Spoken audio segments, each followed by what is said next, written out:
Chapter 8: The Powers and Limitations of the Subconscious Mind.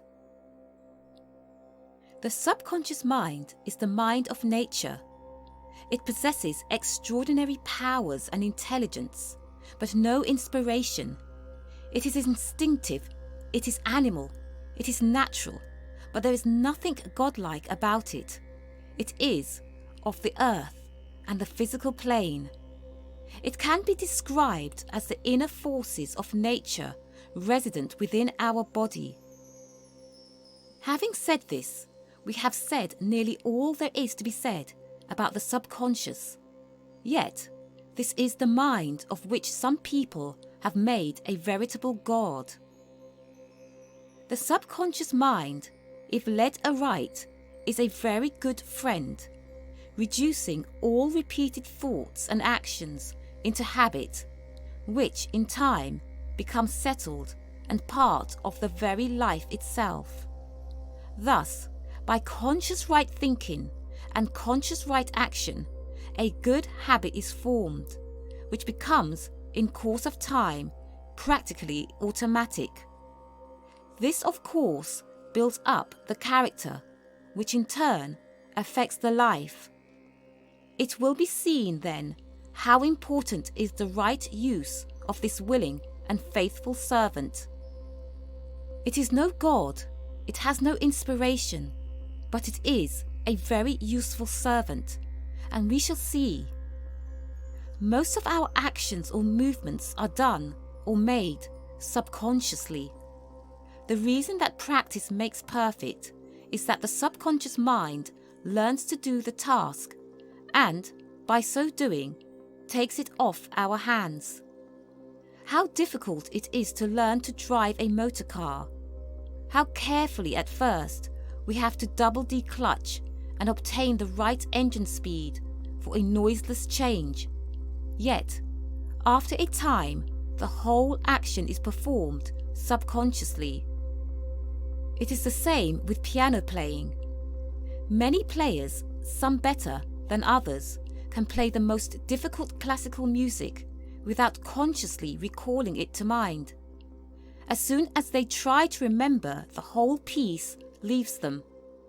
But as long as they leave the whole matter to the subconscious, which never forgets, they can keep on playing. I and my conscious mind are not doing much of the actual writing of this book. We think the thoughts and have something to do with the formation of the sentences, but the subconscious mind writes them down. If I had to think of each word and letter, my task would be hopeless, and I should become half dead with fatigue. The subconscious mind, however, is even more helpful, for it does the bulk of our thinking and can be taught to do a great deal more. If we had to think everything out laboriously, according to the laws of logic, life would be unbearable. Instead of this, our subconscious mind does the bulk of our thinking, and, if we give it a chance, will do it in an extremely accurate manner, strictly according to the laws of logic and without the slightest fatigue. The more that we train the subconscious to do our ordinary thinking for us, the less we suffer from fatigue. Fatigue is unknown to the subconscious mind, therefore we can never tire or overwork it. The subconscious mind can be made to do more and more work for us if we will delegate definite work for it to deal with. One who has learnt thought control, who can take up a matter, consider it in all its bearings, and then dismiss the subject from his conscious thought, is able to increase his efficiency 100% and reduce his mental fatigue almost to vanishing point. Instead of laboriously working out his problems and worrying and scheming over them, he simply dismisses them to his subconscious mind to be dealt with by a mastermind which works unceasingly, with great rapidity, extreme accuracy, and entirely without effort. It is necessary, however, to give the subconscious every available information, for it possesses no inspiration or superhuman wisdom, but works out logically according to the facts supplied to it. This great, natural and tiring mind downstairs, as it has been called, is also capable of doing even more useful work still. A writer or speaker or preacher can collect notes and ideas for his article, book, speech or sermon and pass them down to his subconscious mind with orders that they be arranged in suitable order, division, subdivision, and so on. When he comes either to write or prepare the notes of his speech or sermon, he will find all the work done for him, and all that he has to do is to write it down entirely without effort or fatigue. Again, a businessman who has learnt to make use of his subconscious mind in this way need not juggle or worry or fatigue himself by planning and scheming for the future. All that he need do is to submit the facts to the greater mind downstairs, and all the planning will be done for him, entirely without effort, and far more efficiently than he would have done through laborious conscious thinking. The following, which has just been brought to my notice, is a striking confirmation of the teaching of this chapter. In a recent issue of Collier's magazine, an interview with Henry Ford appeared. He spoke of the way with which big businessmen deal with problems, and pointed out that they did not spend a lot of time pondering and puzzling over plans or ideas. He said, an idea comes to us, we think of it for a while, and then we put it in the pot to boil. We let it simmer for a time, and then take it out. What Henry Ford means, of course, is precisely what we have been saying, viz., that the idea or problem is dismissed to the subconscious mind, which works it out and presents it to the conscious mind for judgment.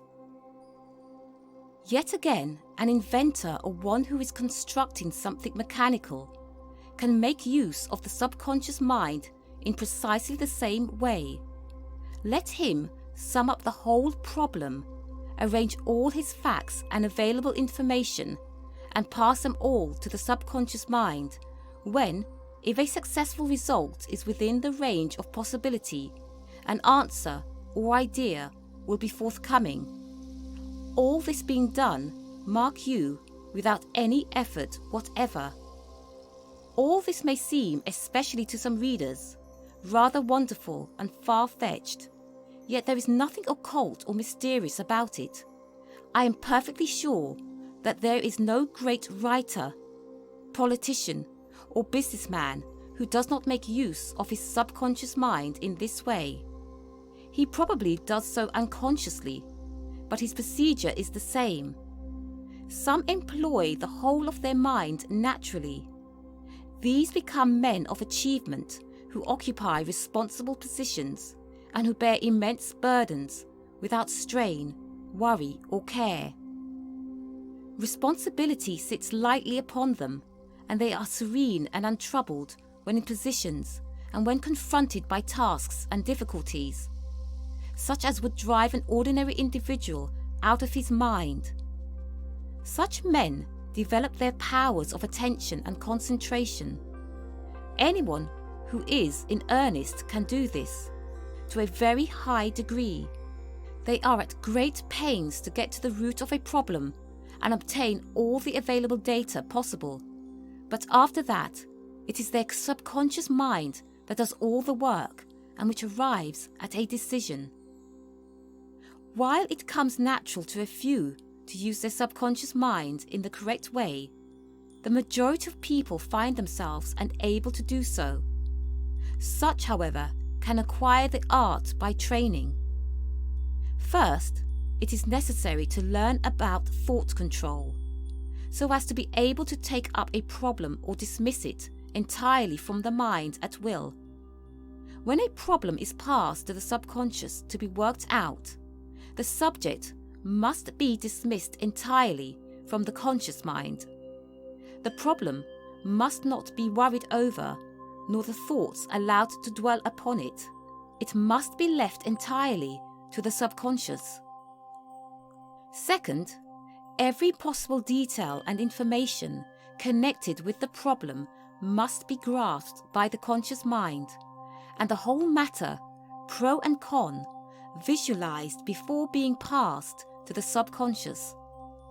It will be seen that thought control of a high order is necessary, also powers of attention and concentration. These can all be developed by anyone who is really in earnest. A good way of starting the use of the subconscious mind is to hold the problem in the mind, just as one is going to sleep. There must not, upon any account, be any attempt made to solve the problem or to worry over it. Instead, the main facts of the case on both sides must be marshalled, and the case presented to the subconscious mind in much the same way as you would place it before your lawyer. Having done this, dismiss the whole matter to your subconscious mind, and in most cases you'll find that in the morning that its solution has been arrived at without any effort or fatigue on your part. This, of course, is only one of the many ways in which the subconscious mind can and does serve its master, or the one who should be master. This great invisible force of nature is forever working. Whatever ideal is held in the mind becomes woven into the life through the tireless working of the subconscious mind. Only set your attention upon high and lofty achievement, and you will focus all the invisible inward forces of nature upon its accomplishment. In course of time, you will reap as you sow. If you will direct your attention into the right channel, backing it up with energetic, conscious action, your subconscious will help you day and night, thus making success and achievement possible. End of this chapter.